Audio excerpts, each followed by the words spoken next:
Price Lord. கர்த்தருடைய பரிசுத்த நாமத்துக்கு மகிமை உண்டாவதாக. அன்பார்ந்த சகோதர சகோதரிகளே, ஆண்டவராக இயேசு கிறிஸ்து நாமத்தினாலே இந்த ஆடியோ வாயிலாக உங்களை சந்திப்பதில் நான் மகிழ்ச்சி அடைகிறேன்.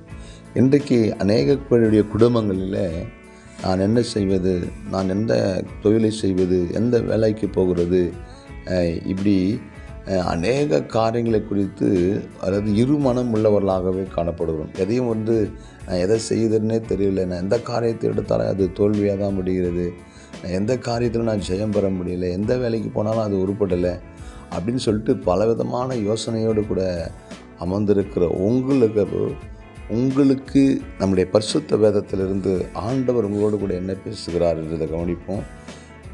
யாக்கோபு 1ஆம் அதிகாரத்தில் 5ஆம் வசனம் சொல்கிறாரு, உங்களிலே ஒருவன் ஞானத்தில் குறையுள்ளவனாய் இருந்தால் யாவருக்கும் சம்பூரணமாய் கொடுக்கிறவரும் ஒருவரையும் கடிந்து கொள்ளாதவருமாகிய தேவனிடத்தில் கேட்க கடவன், அப்பொழுது அவனுக்கு கொடுக்கப்படும் என்று சொல்கிறார்.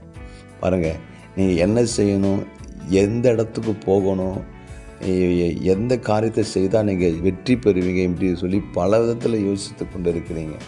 ஆனால் தோல்வியை சந்தித்து கொண்டு இருக்கிறீங்க. ஆனால் ஆண்டவர் உங்களை பார்த்து தான் சொல்கிறாரு, உங்களில் ஞானத்தில் குறைவுள்ளவர்களாக இருந்தால் நீங்கள் சம்பூர்ணமாய், அதாவது வேதத்துள்ளது குறைவுள்ளவர்களாக இருந்தால் யாவருக்கும் சம்பூர்ணமாய் கொடுக்கிறவரும் ஒருவரையும் கடிந்து கொள்ளாதவரமாகிய ஆண்டோடத்தில் எனக்கு கேட்கணும்னு சொல்கிறார். அதாவது ஒருவருக்கும் அவர் அது கடிந்து கொள்கிறதே இல்லை. யார் ஆண்டவரே எனக்கு ஞானத்தை கொடுங்கன்னு சொன்னால் ஆண்டு உங்களுக்கு ஞானத்தை கொடுப்பார். எதை சொல்வது, கர்த்தர் ஞானத்தை தருகிறார், அவருடைய வாயிலிருந்து அறிவையும் புத்தியும் வரும்னு சொல்லப்பட்டிருக்குது. அதனால் இன்று நாளில் யாரையும் கடிந்து கொள்ளாத அன்பாக நேசித்து நம்ம கேட்கும் போது ஆண்டவர் எந்த காரியத்தை நான் செய்யணும்னு சொல்லும்போது நமக்கு ஞானத்தை கொடுத்து அந்த காரியத்தை செய்ய வைத்து அந்த காரியத்தில் வெற்றி பெற செய்து நம்ம ஒரு வெற்றியாளாக மாற்றுகிற நம்முடைய ஆண்டவராக இயேசு கிறிஸ்து நம்மோடு கூட இருக்கிறார். அவரிடத்தில் கேளுங்க, அப்போது உங்களுக்கு கொடுக்கப்படும். கர்த்தருடைய பரிசுத்த நாமத்துக்கு மகிமை உண்டாவதாக. ஆமென். நாம் ஜெபிக்கலாமா?